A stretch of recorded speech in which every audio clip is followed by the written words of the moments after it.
வணக்கம். நமது டிவியின் மதிய நேர பிரதான செய்திகளோடு இணைந்திருக்கின்றீர்கள். நான் உங்கள் கேஷிகா வரதராஜா. முதலில் தலைப்புச் செய்திகள்.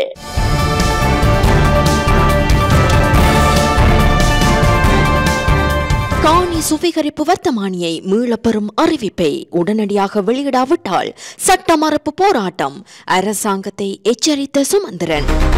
தோண்ட தோண்ட வெளிவரும் எலும்புக்கூடுகள், சர்வதேசத்தை நாடி மக்கள் போராட்டம். நீதி அமைச்சருக்கு எதிராக வழக்கு, தீவிர முயற்சியில் எதிரணி. முன்னாள் கிரிக்கெட் வீரர் சரித்த சேனாநாயக்கவிற்கு எதிராக குற்றப்பத்திரிகை தாக்கல்.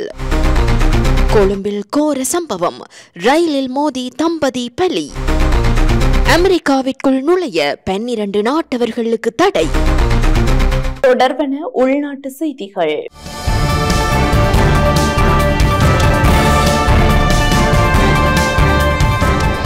காணி சுவீகரிப்பு தொடர்பாக அரசாங்கம் வெளியிட்டுள்ள வர்த்தமானியை மீளப்பெறும் அறிவிப்பை உடனடியாக பிரசுரிக்காவிட்டால் சட்ட மறுப்பு போராட்டத்தை முன்னெடுப்போம் என எம்.ஏ. சுமந்திரன் வலியுறுத்தியுள்ளார்.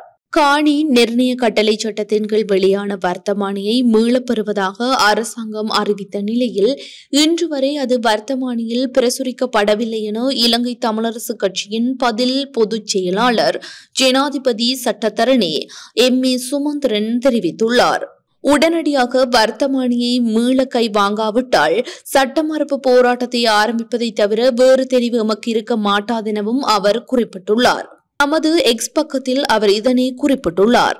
வடக்கு மாகாணத்தில் மொத்தமாக 5940 ஏக்கர் காணிகளை 3 மாத காலத்திற்குள் எவரும் உரிமை கோராது விடின் அவை அரச காணிகளாக பிரகடனப்படுத்தப்படும் என ஆளும் தரப்பினால் காணி நிர்ணய கட்டளை சட்டத்தின் 4ஆம் பிரிவின் கீழ் மார்ச் 28 வர்த்தமானி வெளியிடப்பட்டது.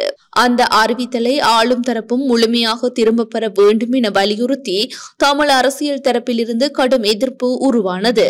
வர்த்தமானியை திரும்ப பெறாவிட்டால் வடக்கில் அரசு செயற்பாட்டு முடக்க போராட்டம், சட்ட மறுப்பு போராட்டம் என்பன இடம்பெறும்.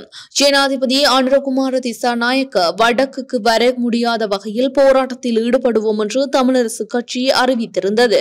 எனினும் அரசு வெளியிட்ட வர்த்தமானியை நீக்குவதற்கான வர்த்தமானி அறிவித்தல் வெகு விரைவில் வெளியிடப்படாவிடின் சட்ட மறுப்பு போராட்டத்தை ஆரம்பிப்பதை தவிர வேறு தெரிவு எமக்கு இருக்க மாட்டாதென்று தமிழரசு கட்சியின் பதில் பொதுச் செயலாளர் ஜனாதிபதி சட்டத்தரணி எம்.ஏ. சுமந்திரன் குறித்த பதிவில் குறிப்பிட்டுள்ளார். யாழ்ப்பாணம் செம்மணி இந்து மயானத்தில் மேலும் 6 எலும்புக்கூடுகள் கண்டெடுக்கப்பட்டுள்ளன. குறித்த மயானத்தில் 2ஆம் கட்டமாக 3ஆம் நாளான நேற்றும் அகழ்வு பணிகள் முன்னெடுக்கப்பட்டன. இதன்போது 3வது எலும்புக்கூடு தொகுதி பிரித்தெடுக்கப்பட்டு பொதியிடப்பட்டு சட்ட மருத்துவ அதிகாரியின் பாதுகாப்பில் வைக்கப்பட்டுள்ளது. நீதிவான் ஏ. ஆனந்தராஜா முன்னிலையில் இந்த அகழ்வு பணி நேற்று இடம்பெற்றது. இதேவேளை இன்றும் அகழ்வு பணி முன்னெடுக்கப்பட உள்ளது. செம்மணி இந்து மயானத்தில் சர்வதேச கண்காணிப்பின் கீழ் அகழ்வு மேற்கொள்ளப்பட வேண்டும் என்று வலியுறுத்தி இன்று கவனஈர்ப்பு போராட்டம் முன்னெடுக்கப்பட உள்ளமை குறிப்பிடத்தக்கது. இதனிடையே இந்த விடயம் குறித்து நேற்றைய தினம் பாராளுமன்றத்திலும் கருத்து தெரிவிக்கப்பட்டது.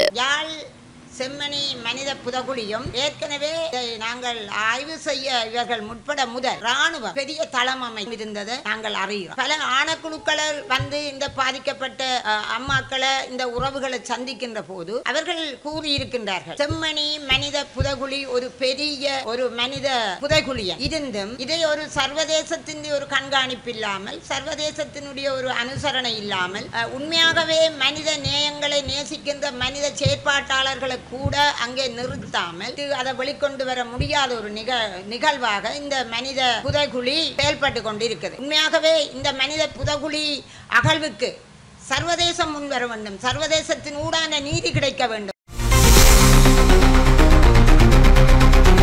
நீதி அமைச்சர் கர்சன நாணயக்காரவிற்கு எதிராக வழக்கு தொடர்வதற்கான முயற்சியில் எதிர்க்கட்சிகள் ஈடுபட்டுள்ளதாக தகவல்கள் வெளியாகியுள்ளன. எதிர்க்கட்சியின் பாராளுமன்ற உறுப்பினர்களும் சிவில் அமைப்புகளும் ஆயத்தமாகி வருவதாக தெரிவிக்கப்படுகின்றது. நீதிமன்றை அவமரியாதை செய்ததாக நீதியமைச்சருக்கு எதிராக குற்றம் சுமத்தப்பட்டுள்ளது. அண்மையில் மொரட்டுவ பிரதேசத்தில் நடைபெற்ற மக்கள் சந்திப்பொன்றின் போது நீதியமைச்சர் ஹர்சன வெளியிட்டுள்ள கருத்து நீதி நீதிமன்றை அவமரியாதை செய்யும் வகையிலானது என குற்றம் சுமத்தப்பட்டுள்ளது. எனினும் தாம் நீதிமன்றை அவமரியாதை செய்யவில்லை என அமைச்சர் தெரிவித்துள்ளார். நடைபெற்று முடிந்த உள்ளூராட்சி மன்ற தேர்தலில் போட்டியிட்ட 66,000க்கும் மேற்பட்டோர் இதுவரையில் தங்களது தேர்தல் செலவு அறிக்கைகளை சமர்ப்பித்துள்ளதாக தேர்தல்கள் ஆணைக்குழு தெரிவித்துள்ளது. நடைபெற்று முடிந்த உள்ளூராட்சி மன்ற தேர்தலில் போட்டியிட்ட 75,500 வேட்பாளர்களில் 66,000க்கும் மேற்பட்டோர் இதுவரையில் தங்களது தேர்தல் செலவு அறிக்கைகளை சமர்ப்பித்துள்ளதாக தேர்தல்கள் ஆணைக்குழு தகவல்கள் தெரிவிக்கின்றன.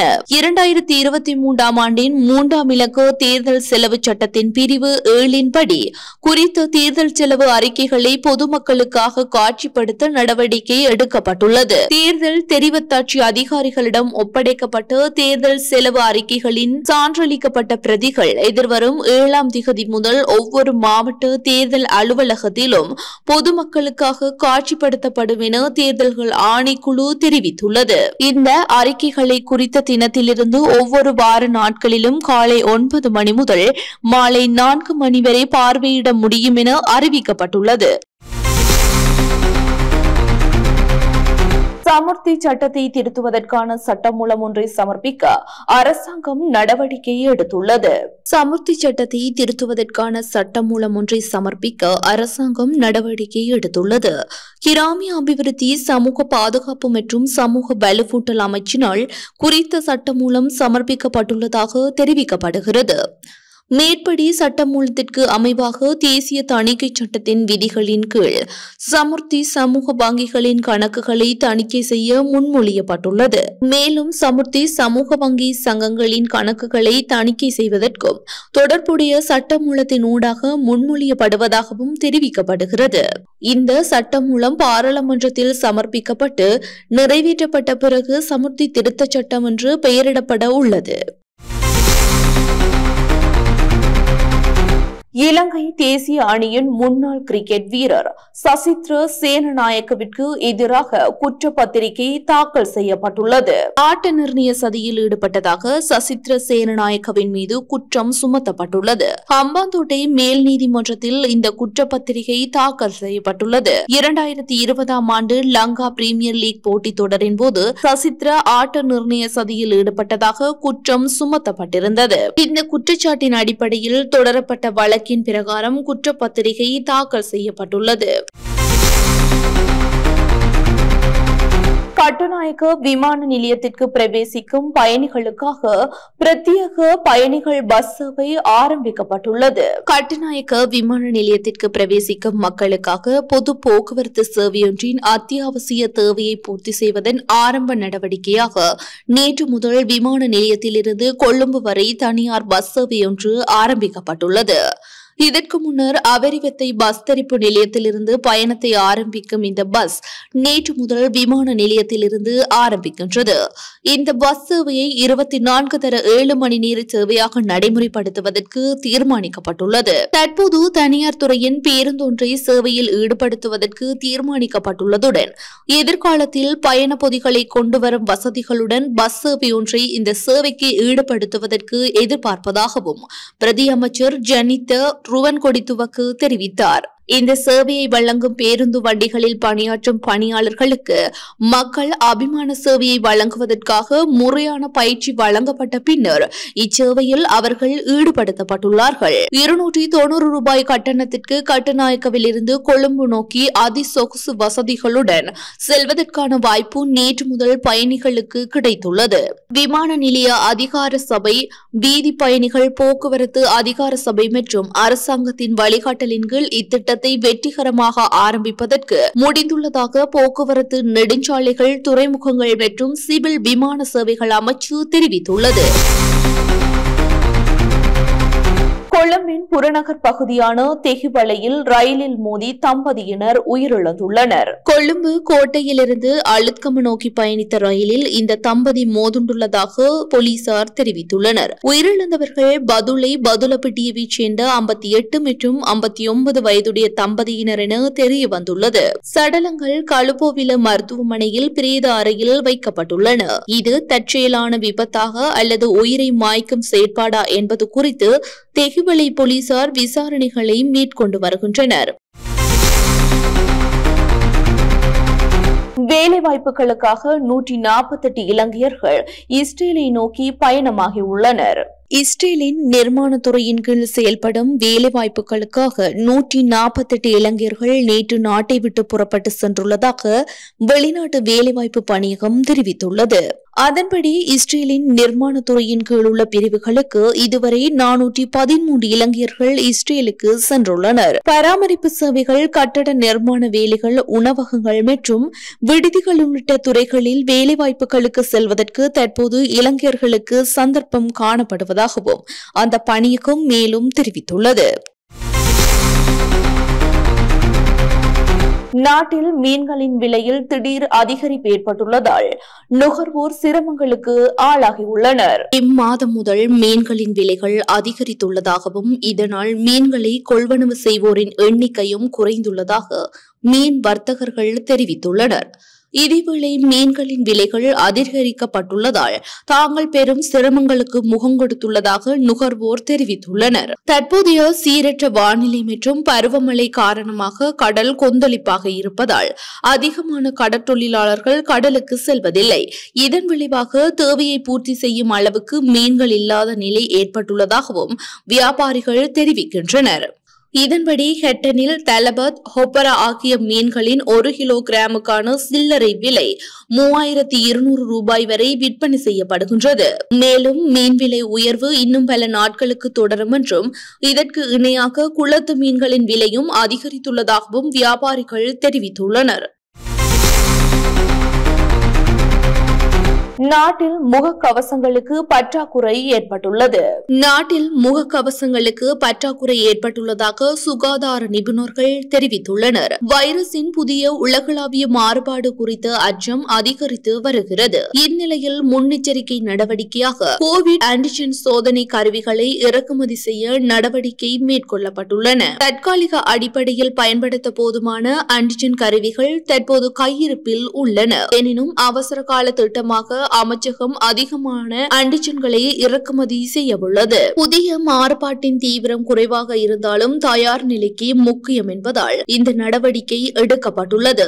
இந்த நிலையில் காய்ச்சல் போன்ற அறிகுறிகளுடன் வரும் நோயாளிகளின் கண்காணிப்பை அதிகரிக்க வைத்தியசாலைகளுக்கு அறிவுறுத்தப்பட்டுள்ளது. இருப்பினும் மருத்துவ நிபுணர்கள் பொதுமக்களை பீதியடைய வேண்டாம் என வலியுறுத்தியுள்ளனர். இதேவேளை அரசு நிறுவன ஊழியர்கள் முகக்கவசங்களை அணியுமாறு அறிவுறுத்த வேண்டிய அவசியமில்லை எனவும் சுகாதார செயலாளர் தெரிவித்துள்ளார். தொடர்பான சர்வதேச செய்திகள்.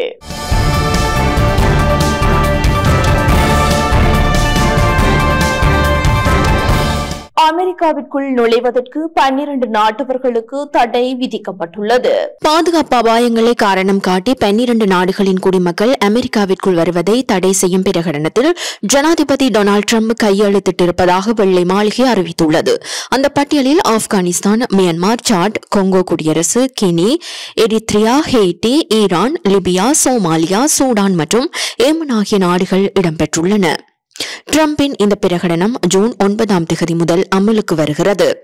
வெள்ளை மாளிகை செய்தி தொடர்பாளர் அபிகெயில் ஜாக்சன், நமது நாட்டிற்கு வந்து நமக்கு தீங்கு விளைவிக்க விரும்பும் ஆபத்தான வெளிநாட்டவர்களிடமிருந்து அமெரிக்கர்களை பாதுகாப்பதற்கான தனது வாக்குறுதியை ஜனாதிபதி டிரம்ப் நிறைவேற்றியுள்ளதாக குறிப்பிட்டுள்ளார். தொடர்பான விளையாட்டு செய்திகள்.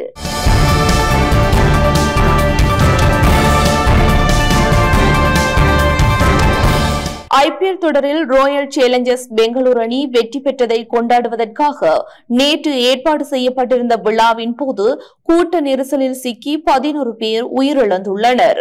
ஐபிஎல் கிண்ணத்தை ஆர்சிபி அணி வென்ற நிலையில் அதன் வெற்றி கொண்டாட்டம் நேற்றைய தினம் பெங்களூரு சின்னசாமி மைதானத்தில் நடைபெற்றது. குறித்த நிகழ்ச்சியை காண ஆயிரக்கணக்கான மக்கள் மைதானம் முன் திரண்ட நிலையில் அங்கு ஏற்பட்ட கூட்ட நெரிசலில் சிக்கி 11 பேர் உயிரிழந்தனர்.